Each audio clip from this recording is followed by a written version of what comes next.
Shri P C ജോർജിനെതിരെ police ഇന്ന് FIR ഇടും, case register ചെയ്യും എന്നറിയുന്നു. ശ്രീ പി സി ജോർജിന്റെ ജാമ്യം റദ്ദാക്കാനുള്ള നീക്കവുമുണ്ട്. ആ അവസരത്തിൽ ശ്രീ പി സി ജോർജ് പറഞ്ഞ പ്രസംഗത്തിലെ ഒരു വലിയ തെറ്റും രണ്ട് ചെറിയ ശരിയും ചൂണ്ടിക്കാട്ടാൻ ആഗ്രഹിക്കും. ആ പറഞ്ഞ ഒരു കാര്യം വലിയ തെറ്റ് തന്നെയാണ്. ആ 400 പേർ ലവ് ജിഹാദിൽ പെട്ടു എന്നൊക്കെ ചുമ്മാ പറയുന്നത് എന്താ പറയുക, ജോർസാറിനോട് ഇഷ്ടമുള്ളതുകൊണ്ട് പറയാണ്. ജോർസാർ ആ രീതിയിലുള്ള പ്രസ്ഥാനങ്ങൾ നിർത്തേണ്ട കാലമായി. ജോർസാറിനെ ഇഷ്ടപ്പെടുന്നവർക്കും കൂടി വിഷമം ഉണ്ടാക്കുന്നതാണ് അങ്ങനെ ഇങ്ങനെയൊക്കെ പറയുന്നത്.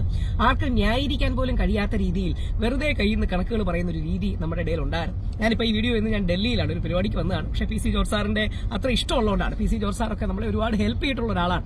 ശബരിമല പ്രക്ഷോഭത്തിനടക്കം ആരും ഇല്ലായിരുന്ന സമയത്ത് പോലും ആദ്യം സപ്പോർട്ട് ചെയ്യുന്ന പി സി ജോർസാണ്. ആ സ്നേഹമുള്ളതുകൊണ്ട് പറയുകയാണ്, പി സി ജോർസാർ ഇത് മാറ്റണം, ഈ രീതിയിലുള്ള സ്റ്റാൻഡ് നിർത്തണം. ഇത് വെറുതെയാണെന്ന് സാധാരണ ഹിന്ദുക്കൾക്കും ക്രിസ്ത്യാനികൾക്കും എല്ലാം മനസ്സിലാകുകയും ചെയ്യും. ചുമ്മാ പറയുന്നതാണ് എന്ന് എല്ലാവർക്കും അറിയുകയും ചെയ്യും. അപ്പോൾ ഇത് പറയുന്നതിന് യാതൊരു അർത്ഥവുമില്ല. എന്നാൽ പി സി ജോർജ് പറഞ്ഞ രണ്ട് കാര്യങ്ങൾ വളരെ ശരിയാണ്.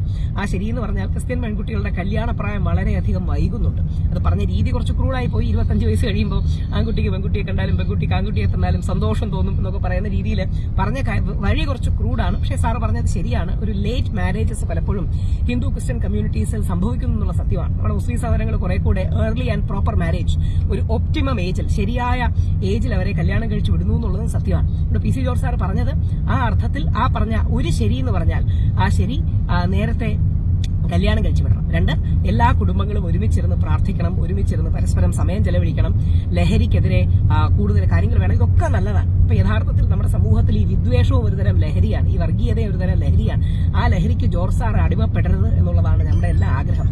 അങ്ങനെ ലഹരിക്ക് അടിമപ്പെട്ട് പോയിട്ടുണ്ടെങ്കിൽ ആ ലഹരിയിൽ നിന്ന് തിരിച്ചു വരാനുള്ള ഉത്തരവാദിത്വം കൂടി ജോർജ് സാറിനുണ്ടാകും. ആ അർത്ഥത്തിൽ ജോർജ് സാർ തിരിച്ചു വരട്ടെ. അദ്ദേഹത്തിന്റെ ജാമ്യം റദ്ദാക്കുമെന്ന് എനിക്കറിയില്ല, അദ്ദേഹം അറസ്റ്റ് ചെയ്യപ്പെടുമെന്ന് എനിക്കറിയില്ല. പക്ഷേ പി സി ജോർജ് സാർ ഇങ്ങനെയല്ല രാഷ്ട്രീയം മുമ്പോട്ട് പോകേണ്ടത്. നമ്മളെല്ലാം വിശ്വസിക്കുന്നത് സത്യമേവ ജയതയെന്നാണ്.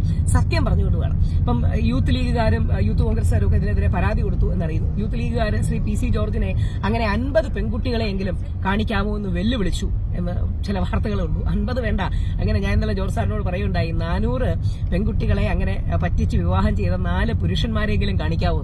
അപ്പം ചുമ്മാ പറയണമെന്ന് എല്ലാവർക്കും അറിയാം. അങ്ങനെ വെറുതെ പറയുന്നതിൽ ഒരു അർത്ഥവുമില്ല, ഒരു സത്യവുമില്ല, ഒരു നന്മയില്ല. ജോർജ് സാറിനെ ഇനി വീണ്ടും അറസ്റ്റ് ചെയ്ത് പ്രായമായി ഇത്രയും 70 വയസ്സിന് മേലുള്ള മനുഷ്യനെ വീണ്ടും അങ്ങനെ ബുദ്ധിമുട്ടിക്കണമെന്നുള്ളത് നിയമം, കോടതി, ജസ്റ്റിസ് പി വി കുഞ്ഞികൃഷ്ണൻ സാറൊക്കെ കഴിഞ്ഞ വർഷം ശക്തമായിട്ട് ശ്രീ പി സി ജോർജിനെതിരെ നിലപാട് എടുത്തതാണ്. അപ്പോൾ പി സി ജോർജ് സാർ ഈ വിദ്വേഷത്തിന്റെ രാഷ്ട്രീയം ഉപയോഗിച്ച് പഴയ പി സി ജോർജ് സാറായി നന്നായി വരണം. ഈ ലവ് ജിഹാദ് പോലുള്ള കള്ളക്കഥകൾ നമ്മൾ പറയരുത്. കാര്യം കുറച്ച് കഴിയുമ്പോഴേ ആൾക്കാർ ചിരിക്കും. ഇത് കേൾക്കുന്ന സാധാരണ ഹിന്ദുക്കളും ക്രിസ്ത്യാനികളും ചിരിക്കും. ഇത് കള്ളമാണെന്ന് അവർക്കും അറിയാം.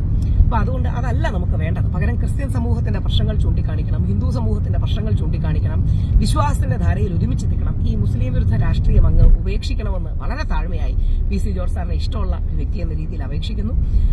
ഇനി അദ്ദേഹത്തിന്റെ കുടുംബത്തെയൊക്കെ അപകീർത്തിപ്പെടുത്തുകയും മകന്റെ കല്യാണം ഇങ്ങനെ ആവശ്യമില്ല ഒരു വിവാദവും നമ്മൾ കൊണ്ടുവരേണ്ട കാര്യമില്ല. പി സി ജോർജ് സാർ പറഞ്ഞത് ശരിയല്ല, തെറ്റാണ്, അസത്യമാണ് എന്ന് നമുക്കറിയാം. അതിന് അദ്ദേഹത്തിന്റെ കുടുംബത്തിലെ എല്ലാവരെയും കൂടെ ചീത്ത വിളിക്കേണ്ട കാര്യം ആരും ചെയ്യേണ്ട ആവശ്യമില്ല. ഈ വിഷയം തീരട്ടെ, എന്ത് സമീപനം എടുക്കുമെന്ന് കാത്തിരുന്ന് കാണാം. പക്ഷേ കോടതികളും പോലീസും ഒന്നും ഇത്തവണയും കൂടി ഒരു ക്ഷമിക്കാനുള്ള ആറ്റിറ്റ്യൂഡൊന്നും തോന്നുന്നില്ല. കഴിഞ്ഞ തവണ തന്നെ പി സി ജോർജ് സാറിന് ഗവൺമെന്റും പോലീസും കോടതികളും എല്ലാം ഒരു കൺസെഷൻ കൊടുക്കുന്നതാണ്. കാര്യം പി സി ജോർജ് സാർ ഇത്രയും സീനിയറാണ്, ഇത്രയും വർഷം ചീഫ് വിപ്പ് ആയിരുന്നു, ഇത്രയും വർഷത്തെ MLA ആണ്. വേണമെങ്കിൽ ഒരുപാട് ദിവസം അകത്ത് പിടിച്ചിടാവുന്ന അവസ്ഥയുണ്ടായിട്ടും പി സി ജോർജ് എന്ന് പറയുന്ന വ്യക്തിയോട് പലർക്കും കേരള രാഷ്ട്രീയത്തിൽ ഉള്ളാലെ ഇഷ്ടമാണ്. അപ്പൊ ആ ഇഷ്ടമൊക്കെ കൊണ്ട് പലരും കണ്ണടച്ചു കൊടുക്കുന്നതാണ്. പി സി ജോർജ് സാർ ഇനിയെങ്കിലും അങ്ങേ ഇഷ്ടപ്പെടുന്നവരെ വിഷമിപ്പിക്കുന്ന രീതിയിലുള്ള ഇത്തരം വിദ്വേഷ പ്രസ്താവനകൾ നടത്തരുത് എന്ന് അഭ്യർത്ഥിക്കുന്നു.